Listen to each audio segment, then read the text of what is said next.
Hi friends, வணக்கம். இன்று விருச்சிக ராசிக்கான முழு பலன்களை பார்க்கலாம்.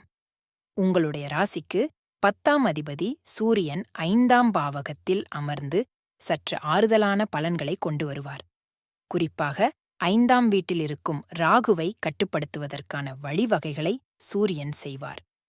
ஏப்ரல் 15ஆம் தேதிக்குப் பிறகு சூரியன் உங்கள் ராசிக்கு 6ஆம் பாவகத்தில் அமர்கிறார். உச்சமும் பெறுகிறார்.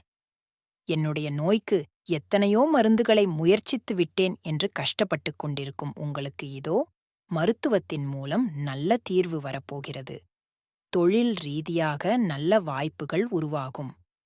6ஆம் வீட்டில் உச்சம் பெறும் சூரியனால் உங்களுக்கு எல்லா வகையிலும் முன்னேற்றமே. அரசு தேர்வுகள் எழுதிவிட்டு உத்தியோகத்திற்காக காத்திருக்கும் உங்களுக்கு அரசு வேலை கிடைக்கப் போகிறது. கிட்டத்தட்ட நல்ல பலன்களை இந்த ஏப்ரல் மாதம் முழுவதும் உங்களுக்கு நடக்கும். அடுத்த ராசியை மற்றுமொரு வீடியோவில் பார்க்கலாம். நன்றி.